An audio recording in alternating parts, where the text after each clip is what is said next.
करूया सुरुवात. नमस्कार.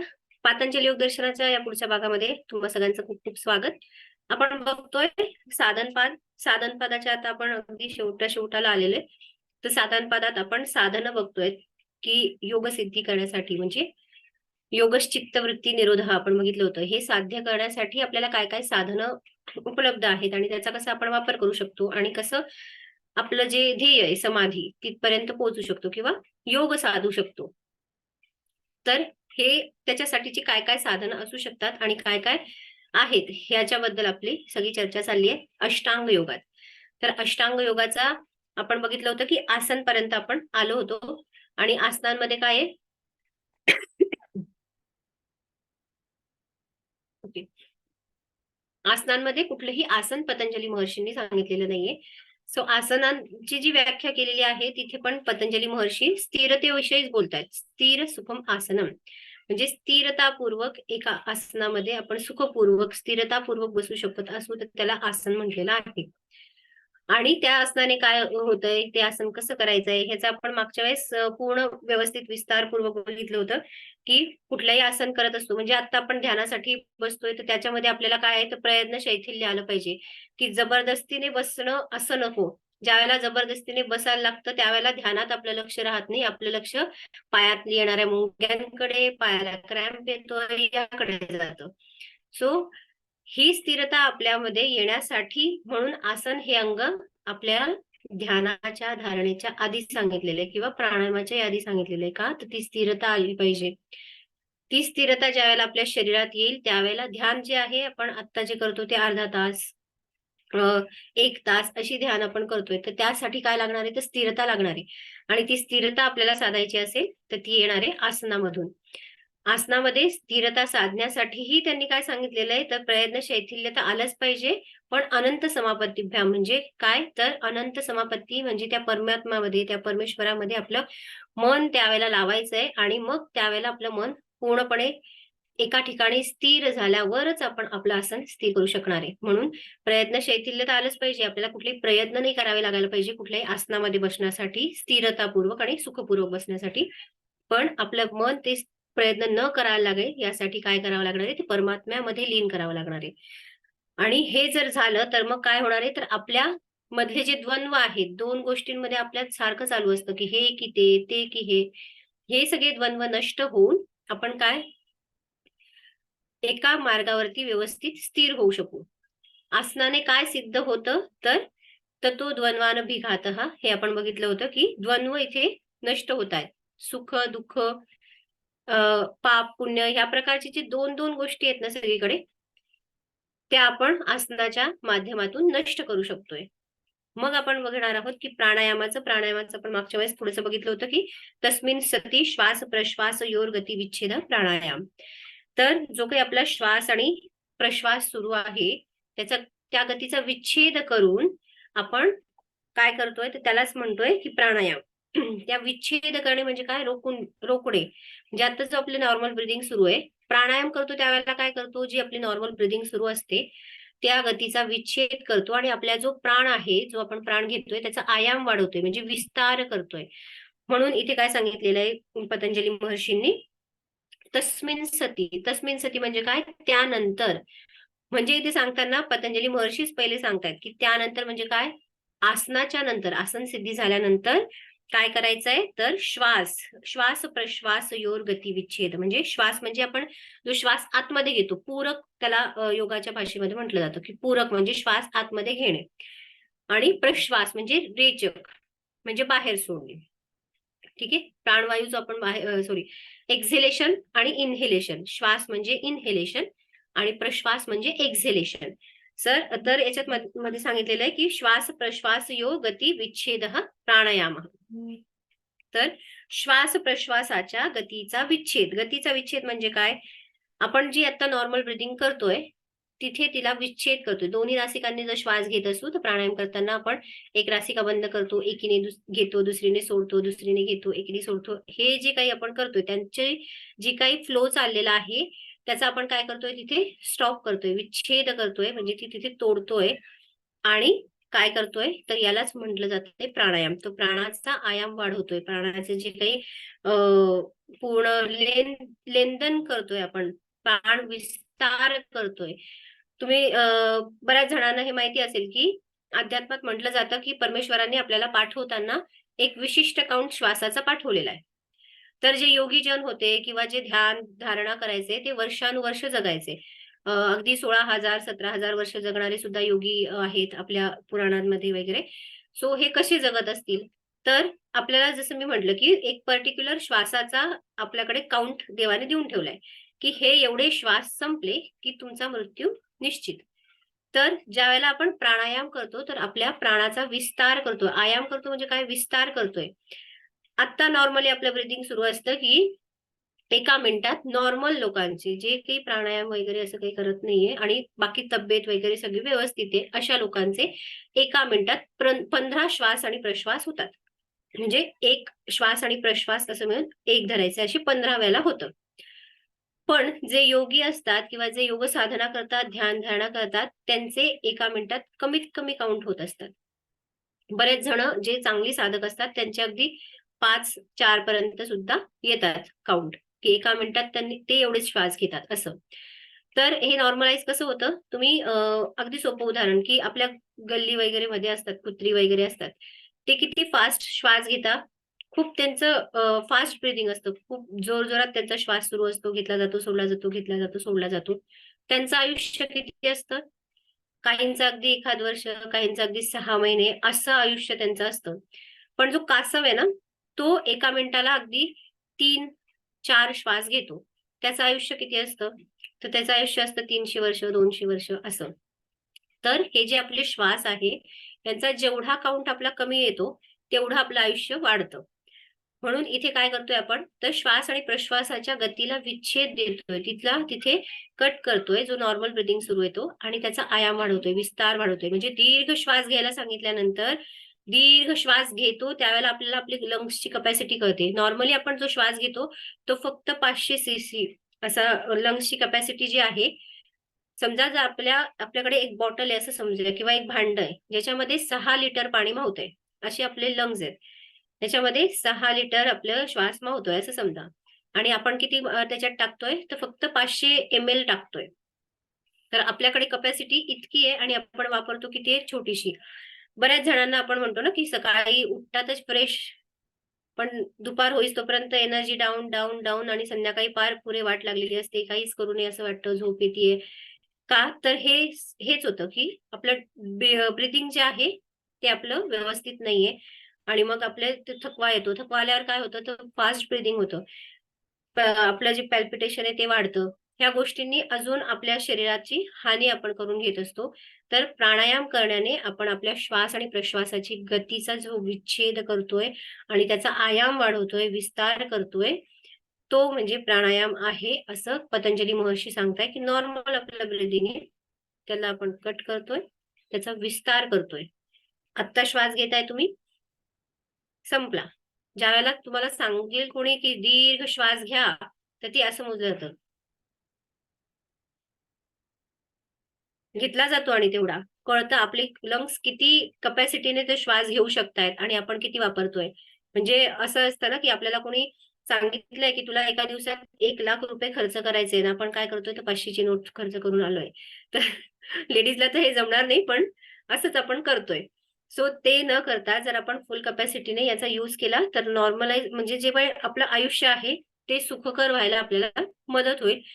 आपण म्हणतो ना, की आपल्याला प्रत्येक आपण ध्यानामध्ये पॉझिटिव्ह अफर्मेशन घेतो. त्याच्यातलं प्रत्येकाचं एक तरी असतंच, की मी अ, निरोगी आहे, माझं आरोग्य चांगलं आहे.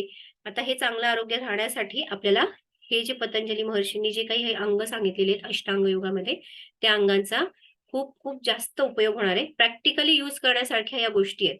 नुसतं वाचून सोडून दिलं अशा ह्या गोष्टी नाहीयेत. तर आपण ह्या गोष्टी जर प्रॅक्टिकली तुम्ही अगदी 8 दिवस जरी तुम्ही दीर्घ श्वसनाची प्रॅक्टिस केली, तर 9व्या दिवशी तुमचा श्वास बरोबर तसाच घेतला जातो, तसाच सोडला जातो. तुम्हाला तुमच्या एनर्जी लेव्हलमध्ये, तुम्हाला तुमच्या मानसिक, शारीरिक जी काही तुमची कपॅसिटी असेल त्याच्यामध्ये जी वृद्धी झालेली आहे, ती अगदी नक्की लक्षात येईल अशी असते. सकाळी जर तुम्ही प्राणायामाचा अभ्यास केला असेल, संध्याकाळपर्यंत तुम्ही फ्रेश असतात. नॉनस्टॉप तुम्ही काम करू शकतात, अशी तुमची पूर्णपणे तिथे स्थिती होते. म्हणून आपल्याला जर मानसिक आणि शारीरिक दृष्टीने स्टेबल राहायचं असेल तर प्राणायाम आपण नक्कीच केले पाहिजे. बाकी आपल्याकडनं काही होत नसेल तर ठीक आहे, पण प्राणायाम तरी रोज केलेच पाहिजे. आता हे जे प्राणायाम आहे त्याचं आपण बघितलं होतं की त्याचे प्रकार आहेत. हे 3 प्रकार आपण 4 प्रकार आपण मागच्या वेळेसच बघितले होते की बाह्यवृत्ती म्हणजे श्वास बाहेरच रोखून ठेवणे, अभ्यंतर वृत्ती म्हणजे श्वास आतमध्ये रोखून ठेवणे आणि स्तंभ वृत्ती म्हणजे जिथे आहे श्वास तिथेच आपण त्याला रोखून ठेवतोय म्हणजे कुंभक जे म्हणतो आपण ते. तर हे 3 प्रकार आपण पहिल्या याच्यामध्ये पतंजली महर्षींनी सूत्रात सांगितलेले की बाह्य अभ्यंतर स्तंभवृत्ती देशकाल संख्याभी परिदृष्टो दीर्घ सूक्ष्म. तर हे पूरक कुंभक आणि रेचक ज्याप्रमाणे आपण करतो सेम तसं सांगितलेलं आहे, पण ह्याला नावं दिलेली आहेत. बाह्य वृत्ती म्हणजे श्वास बाहेर रोखून ठेवणे. श्वास बाहेर रोखला गेला की तुमची जी काही माइंडफुलनेस असतो ते इतकं छान वाढतं. श्वास आतमध्ये रोखून ठेवल्यानंतर आपली कपॅसिटी आपल्याला कळते की आपण किती गोष्टी होल्ड करू शकतोय, किती गोष्टी सोडू शकतोय, किती गोष्टी धरून ठेवू शकतोय. आणि स्तंभवृत्ती जिथे चालू जो काही श्वास घेतोय सोडतोय किंवा जे काही चालू आहे श्वास प्रश्वास जे काही चालू आहे तिथे स्टॉप करायचंय लगेच. अशी जी असणारी कुंभकाची स्थिती ती असणारी स्तंभवृत्ती. आणि चौथा जो प्राणायाम सांगितलेला आहे तो बाह्य अभ्यंतर विषयाक्षेपी चतुर्थ म्हणजे श्वास जो आहे तो आपल्या आपच जिथे असेल तिथे रोखला जातो, ज्याच्यात आपण केवल कुंभक म्हणतो. जे करण्यासाठी आपल्याला कुठलेही कष्ट नाही घ्यावे लागत, की जाणून बुजून आपण श्वास रोखतोय असं नाही होत. अगदी सहज होऊन जातं. जसं मी म्हटलं की आपले आत्ता 15 श्वास सुरू असतात. एका मिनिटाला आपण 15 श्वास घेतोय असं सुरू असतं. तर ज्यावेळेला आपण श्वासाचं छान प्राणायामात प्रॅक्टिस करतो व्यवस्थित फुल फ्लेज व्यवस्थित प्रॅक्टिस 15 मिनिटाची जरी केली, तरी सुद्धा तुम्ही एका महिन्यात हा फरक बघाल की तुमचे एका मिनिटामध्ये अगदी कमी 10 ते 12 श्वास झालेले असतील. ज्यांचं खूपच 10-15 मिनिटाचीच प्रॅक्टिस होते. जे अर्धा तास व्यवस्थित प्रॅक्टिस करताय त्यांचे 5 ते 7 पर्यंत येतात. तर हे जे आहे हे आपलं अगदी सहजपणे स्वतः आपण तो कुंभक लावू शकतो. असा हा केवली कुंभक तुमचा बाह्य अभ्यंतर विषयाक्षेपीमध्ये जो चतुर्थ म्हणजे चौथा प्राणायामाचा प्रकार पतंजली महर्षींनी सांगितलेला आहे त्याच्यात होतं. त्याच्यानंतर प्राणायामाचे जे फळ सांगितलेलं आहे तथा क्षीयते प्रकाशावरणम. प्रकाशाचं आवरण जे आहे ते क्षीय होत आहे. आता प्रकाशाचं आवरण म्हणजे काय तर अज्ञान. प्रकाश म्हणजे एखादं आपण म्हणतो ना सूर्य आहे. सूर्यावरती जसं ढग आले तर काय होतंय तिथे आभाळ आलं म्हणतो ना आपण. तर इथे तसं सैल तथा क्षीयते प्रकाशावरणम म्हणजे त्या ज्या प्रकाशावरती म्हणजे जे आपली ते प्रकाश म्हणजे काय आहे तर ज्ञान आहे. आपल्या ज्ञानावरती जे काही अज्ञानाचा पडदा आलेला आहे तो ह्या प्राणायामाच्या अभ्यासामुळे निघून जातोय. का निघून जाणार आहे? तर आपण तिथे श्वास आणि प्रश्वासावरती काम करतोय. जिथे आपला श्वास रोखला जातोय, बाह्य अभ्यंतर म्हणतोय आपण. जिथे बाह्य प्राणायाम ज्यावेळेला करतो आपण, श्वास बाहेर रोखला जातो, श्वासात आतमध्ये नाहीये. किती माइंडफुल स्टेट येते आपली. तुम्ही आता सुद्धा करून बघू शकतात, की श्वास सोडा आणि श्वास बाहेरच रोखून ठेवा. श्वास घेऊ नका. काय होतंय? सगळं चित्त तिकडे लागायला लागतं पूर्णपणे. बघा एकदा ट्राय करून सगळ्यांनी. दीर्घ श्वास घ्या आणि पूर्ण श्वास सोडा आणि नासिका मार्ग बंद करून घ्या. श्वास घ्यायचा नाहीये तुम्हाला. बघा तुमची माइंडफुल स्टेट कशी यायला लागतीये. कुठे लक्ष राहतंय, मनात विचार येत आहेत का? काय व्हायला लागलंय आतमध्ये? आता सावकाशपणे सगळ्यांनी श्वास घ्यायचा आहे, रिलॅक्स.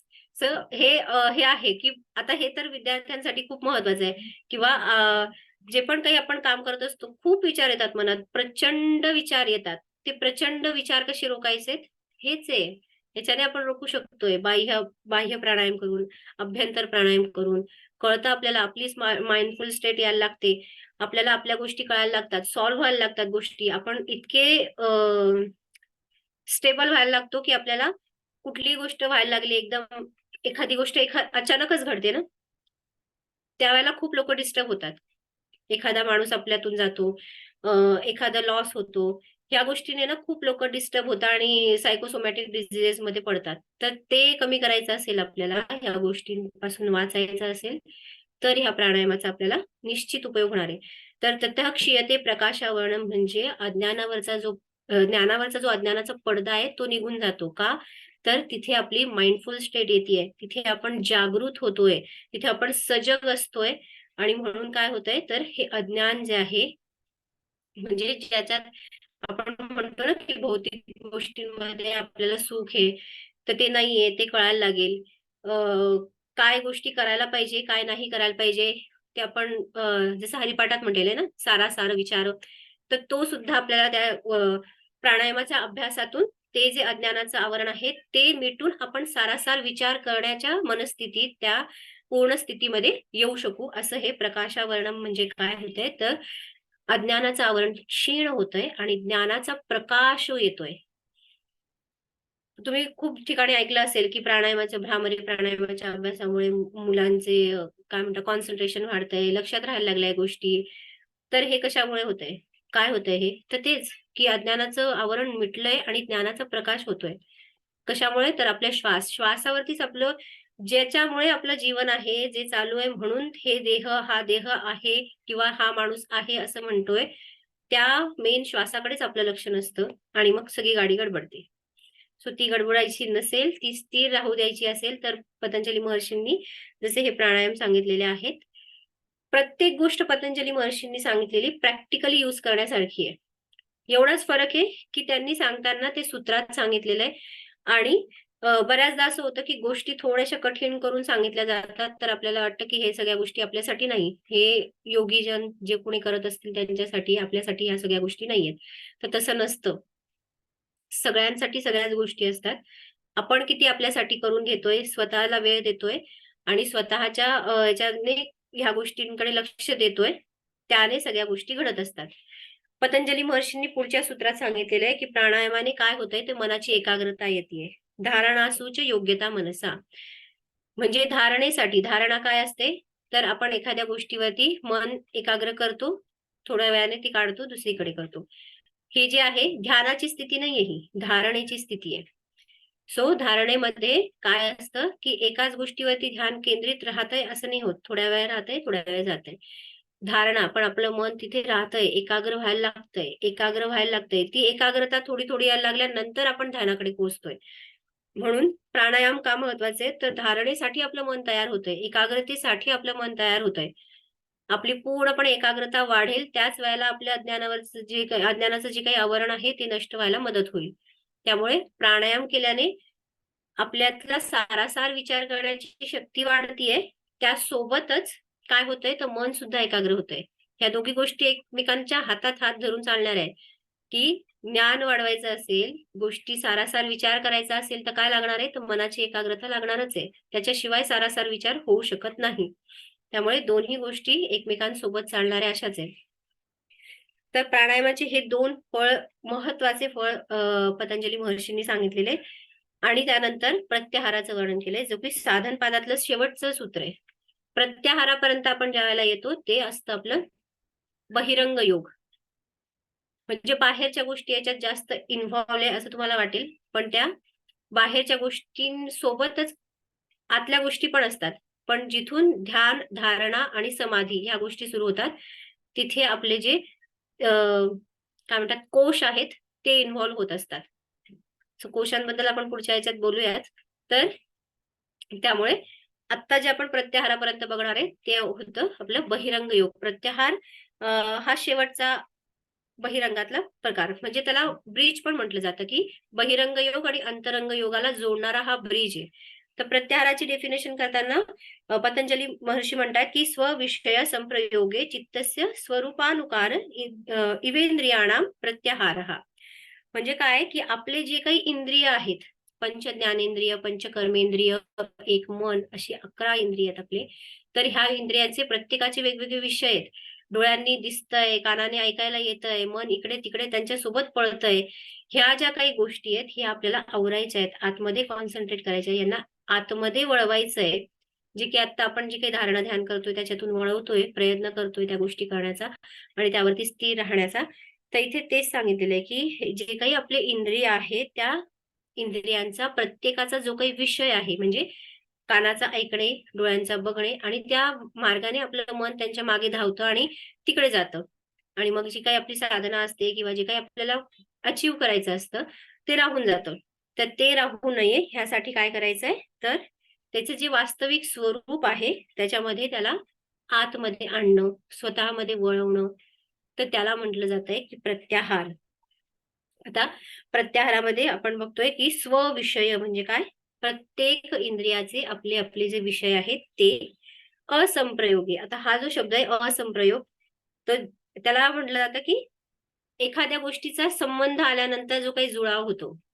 म्हणजे ज्यावेळेला डोळे बघतात, त्यावेळेला मन जातं तिकडे आणि काय होतंय, मग ते सगळंच दिसायला लागतं, गोष्टी दिसतायत. माणूस दिसत नसतो, कानाने ऐकायला येतं ना, तरी आपलं ते जातं तिकडे. एखादं आवडतीचं गाणं लागलं कोणाचं, कसं मन बरोबर कानाने ऐकल्यानंतर तिकडे वळलेलं असतं. बऱ्याचदा असं होतं, की इतके आपण त्याच्यात गुंगून जातो, की समोरून माणूस जातो, कोणीतरी आपल्याला काहीतरी सांगतं, पण आपल्याला ऐकायला नाही येत ते. तर हे जे त्याचे विषय आहेत, त्याच्यात आपलं मन अगदी रममाण होतं. तर ते होऊ नये, ते होऊ न देता त्यांचे जे विषय आहेत, त्यांना ते इथून कट करून स्वतःमध्ये आपले जे काही स्वरूप आहे, त्याच्यामध्ये आणण्यासाठीचा जो प्रयत्न असेल, तो प्रत्याहार असणार आहे. आणि याच्यामध्ये चित्ताचं जे वास्तविक स्वरूप आहे, तिथे त्यांना स्थिर करायचं आहे. आता जर मी डोळे बंद केले, तर मला दिसणार नाहीये. सो त्याचा एक विषय बंद झाला. म्हणून आपण अंतरंगात योगाकडे जाताना काय होतंय, तर हे इंद्रिय आपण आतल्या बाजूला खेचतोय, डोळे बंद करतोय. कानाने आपण नाद ऐकतोय, पण कुठला श्वासाचा ऐकतोय. श्वास घेताना सो, सोडताना हम आपण ध्यानात म्हणतो ना, किंवा श्वासाची गती बघा. श्वासाचा जो काही आवाज होतोय निर्माण होणारा, तो ऐकण्याचा प्रयत्न करा. तर त्यांना आपण आतल्या बाजूला अंतरंगाकडे घेऊन जातोय. आपल्या स्वतःच्या आतमध्ये नेतोय. कारण की आपण बघितलेलं आहे, की आपलं जो काही स्वरूप आहे, त्याच्यामध्ये आपल्याला तदाकारता आणायची आहे. म्हणजे जीवात्मा आणि परमात्म्याचं मिलन करायचं असेल तर काय चित्ताच्या स्वरूपामध्ये तदाकारता यायला पाहिजे. आणि ती आणण्यासाठी काय असणार आहे, तर हा प्रत्याहार जो आहे, त्याचा आपल्याला अवलंबन करावं लागणार आहे. आता हा जो प्रत्याहार आहे, याचं अवलंबन केलं तर काय होणार आहे? तर आपलीच इंद्रिय जी आहेत त्यांच्यावरती आपल्याला पूर्ण कंट्रोल येणार आहे. ततः परमा वशेंद्रियाणाम म्हणजे प्रत्याहाराचं जर कोणी पूर्णपणे पालन केलं, अंतर्मुखी झाला एखादा साधक व्यवस्थित प्रत्याहाराचं पालन करून, तर त्याचे जे पूर्ण हे इंद्रिय आहेत, 11 इंद्रिय आपण बघितले, त्यांच्यावरती त्याचा कंट्रोल राहील, नियंत्रण येईल. म्हणजे अगदी डोळे उघडे असले तरी त्याला जे बघायचंय तेवढंच तो बघू शकेल. बाकीच्या गोष्टींच्या मागे त्याचं मन धावणार नाही आणि तो इतका स्टेबल व्यवस्थित होईल, की तो अंतरंग योगासाठी पूर्णपणे स्वतःला तयार करू शकेल. त्यामुळे प्रत्याहाराने काय होतंय, तर जर प्रत्याहार त्या योगीचा, त्या साधकाचा सिद्ध झाला, तर त्याच्या सर्व इंद्रियांवरती त्याचा ताबा राहतोय. म्हणजे आईस्क्रीम दिसल्यानंतर आपली जिभेला पाणी सुटणं वगैरे ह्या गोष्टी होतात किंवा पाणीपुरी दिसल्यानंतर ह्या असल्या गोष्टी सुद्धा त्यावेळेला नाही होणार. तर आपली जी इंद्रिय आहेत, ती पूर्णपणे कंट्रोलमध्ये येतील प्रत्याहाराच्या सिद्धीने. म्हणजे प्रत्याहाराचं ही इतकी गोष्ट सोपी नाहीये. जसं आपण ध्यानात बसतो त्यावेळेला सांगतो ना, की जे बाहेरचे आवाज येतायत ते ऐका आणि ते सोडून द्या. असं होत नाही. जिथे आपल्याला आपण रूममध्ये बसलेलो असतो, तिथे काही ना काही आवाज येतात आणि आपलं मन जातं तिकडे. तर ते आणण्यासाठी स्वतःवरती पूर्ण कंट्रोल पाहिजे. तो कंट्रोल आणण्यासाठी काय होणार आहे, तर आधी प्राणायामाची सिद्धी असायला पाहिजे. म्हणजे प्राणायाम आपण करायला पाहिजे. त्यावेळेला आपली एकाग्रता वाढणार आहे. प्राणायाम आपण करत असू. प्राणायाम करण्यासाठी आसनाची सिद्धी लागेल. प्राणायाम करण्यासाठी एका जागेवर बसावं लागेल ना तेवढ्या वेळ. पण आसनच सिद्ध नसेल, आपण बसूच शकत नसू, तर त्यावेळेला ते प्राणायाम सुद्धा आपल्याला करणं अवघड होऊन जातं. म्हणून हे जे अष्टांग योग आहे, हे एकमेकाशी जुळलेले आहेत.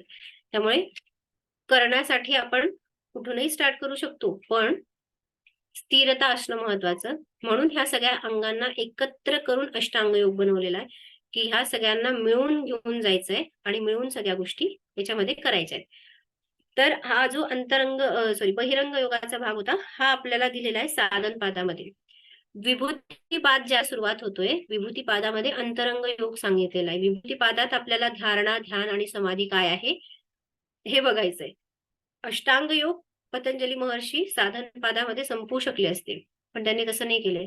त्यांनी विभूती पादामध्ये त्यांनी अंतरंग योग दिलेला आहे, की ज्यावेळेला आपल्याला आत्म्याचं स्वरूप आपल्याला स्वतःमध्ये तदाकारता आणायची आहे, त्यावेळेला अंतरंग योग साध्य होणे महत्वाचं आहे. आणि अंतरंग योगामध्ये येत आहे धारणा, ध्यान, समाधी. आता ही धारणा, ध्यान, समाधी आपली लागणं किंवा धारणा, ध्यान होणं सुद्धा विभूती सारखंच आहे आपल्यासाठी. ठीक आहे. तर आपण पुढच्या भागापासून विभूतीपाद सुरू करणार आहे. तो त्यामुळे तुम्हाला विभूतीपादामध्ये काय काय आहे, तो कसा आहे ते त्यावेळेला आपण जाणून घेऊया. तर आता इथे जर कोणाला साधन पादाविषयी काही डिफिकल्टीज असतील, काही क्वेश्चन्स असतील, तुम्ही विचारू शकता.